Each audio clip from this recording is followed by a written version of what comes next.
Good evening दोस्तों, मैं आशीष sir. आप सभी का स्वागत है आशीष सर मैथ रीजनिंग चैनल पर।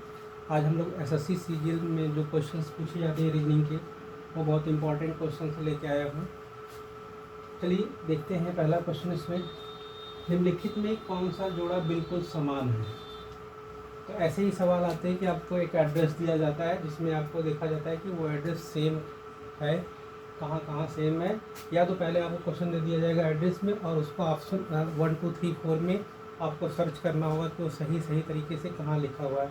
पहले इसमें देखिए, doctor Neha Jain 21 park street Jaipur dash 302001। Second दिया गया है doctor Neha Jain 21 park street Jaipur dash 302001। अगला दिया है थर्ड में डॉक्टर नेहा जैन 21 पार एसटी डॉट जयपुर 302001।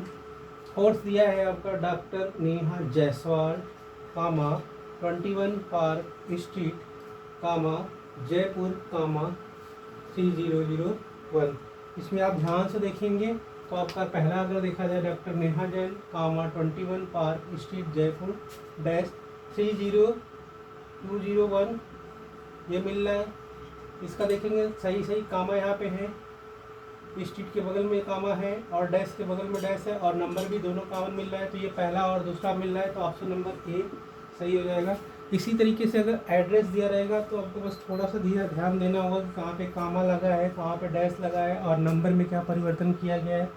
साथ ही साथ आप नेम में भी कोई परिवर्तन तो नहीं किया गया है। जैसे यहाँ पे नेहा जैन है, यहाँ पे फोर्थ में नेहा जायसवाल कर दिया गया है। थर्ड में डिफरेंट क्या है, नेहा जैन यहाँ पे स्ट्रीट को एस टी डॉट कामा लगाया गया है, बट यहाँ पे देखेंगे जयपुर डैश नहीं लगाया गया है।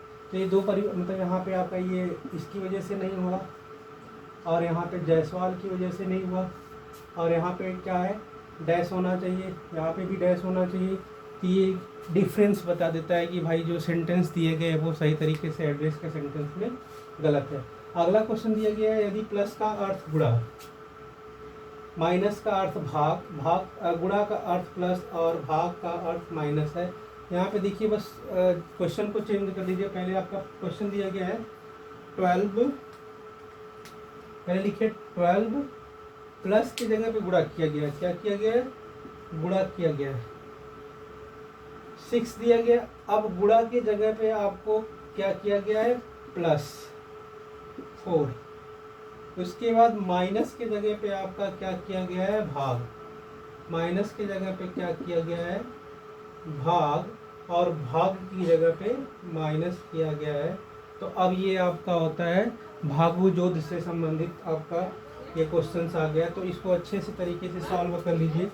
ये 12 हुआ मल्टीप्लाई 6 प्लस 2 से डिवाइड, यहाँ पे पहले डिवाइड करेंगे तो 2 आएगा -2।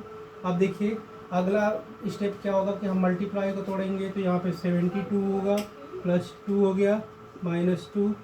अब इसमें ऐड को तोड़ेंगे तो इसमें आपका 72 + 2 हो जाएगा 74, 74 -2, तो आपका आंसर क्या होगा? 72। क्या आंसर हो जाएगा? आंसर हो जाएगा 72। Option number D is correct.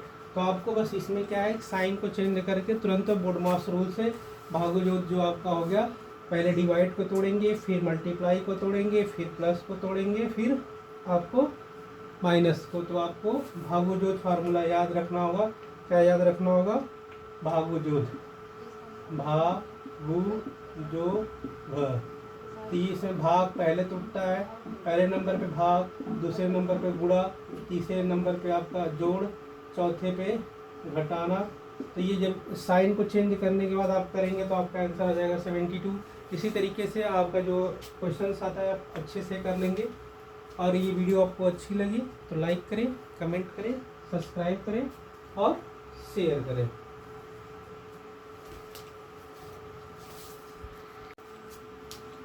अगले क्वेश्चन पे चलते हैं। क्वेश्चन नंबर 3, जो समान पुनर्व्यवस्था लागू करें। प्लेइंग दिया गया है, प्लेइंग को GNIYAL पे लिखा गया है। उसके आगे दिया गया है रीडिंग। रीडिंग को क्या लिखा जाएगा, ध्यान से देखिए इसमें रिलेशंस क्या है। तो पहले प्लेइंग में देखेंगे PLAYING है, बट यहाँ पे ध्यान से देखेंगे जो P है वो लास्ट में चला गया और ये LAYING, तो ये उल्टा लिख दिया गया। क्या किया गया, ये रिपीट कर दिया गया कि जो आपका ये प्लेइंग है इसको उल्टा लिखा गया है। तो आप यहाँ पे भी उल्टा इसको लिखेंगे तो आपका आएगा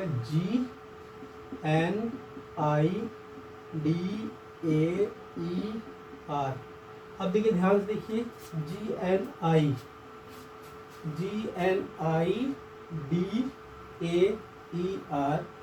ये option number C, GNIDAER option number C मिल रहा है। तो ये आपको जस्ट ध्यान से देखना होगा कि पैटर्न क्या किया गया है। पैटर्न में आपको जो प्लेइंग दिया गया था उसका उल्टा देखा जाए तो आपका जो होगा एक तरह से आपका जो छवि बोला जाता है कि भाई आपका ग्लास पे छवि क्या, शीशे पे क्या छवि पड़ रही है, तो वो हो जाएगा। इसी तरीके से आपका ये क्वेश्चन है। अगला क्वेश्चन दिया गया है घड़ी का संबंध समय से क्या है, उसी तरीके से बैरोमीटर का संबंध क्या होगा आगे। तो घड़ी से हमको समय का पता चलता है और बैरोमीटर से हमको दाब का पता चलेगा। बैरोमीटर क्या है, बैरोमीटर दाब को मापने का यंत्र होता है। तो ये ऑप्शन नंबर बी सही हो जाएगा। अगला क्वेश्चन दिया गया है फिफ्थ में, लुप्त पद ज्ञात कीजिए। तो लुप्त पद ध्यान से देखिएगा, यहाँ पे 2 दिया गया है, 6 दिया गया है, 12 दिया गया है, 20 दिया गया है, क्वेश्चन मार्क दिया गया है, उसके बाद 42 दिया गया है। ध्यान से आप देखेंगे 2 और 6 का रिलेशन देखेंगे तो यहाँ 4 है, यहाँ पे गैप, और 6 से 12 जाएंगे तो 4 और 6 का गैपिंग किया गया है। फिर यहाँ पे 8 का गैप किया गया है, यहाँ पे 10 का होगा, यहाँ पे 12 का। यहाँ पे ध्यान से देखेंगे तो गैपिंग की गई है 4, 6, 8, 10, 12। तो आप देखेंगे आप 20 के बाद 10 ऐड करेंगे तो आपका ऑप्शन आ जाएगा 30। क्या आ जाएगा 30। तो इसी तरीके से आपका जो क्वेश्चन है SSC CGL या किसी भी एग्जाम में रीजनिंग के सभी सवाल बड़े आसानी तरीके से किए जा सकते हैं। और आपको अगर ये वीडियो अच्छी लगे तो लाइक करें, कमेंट करें, शेयर करें। चलिए आपको एक नया क्वेश्चन दे देते हैं जो आपके पेपर में नहीं है, बट आपको इसको सॉल्व करना है और कमेंट करना है। अब देखिए 2 × 3 × 1 इक्वल टू आपका क्या आया 7। क्या आया 7। तो 3 × 2 × 2 बराबर आपको 7 है। तो आपको 4 × 2 × 1 की वैल्यू क्या होगी, फाइंड करके बताइएगा। ऑप्शन दिया गया है आपका 15, बी में 13, सी में आपका 17, डी में आपका 20। इसको कमेंट करके बताइएगा कि क्या आंसर होगा।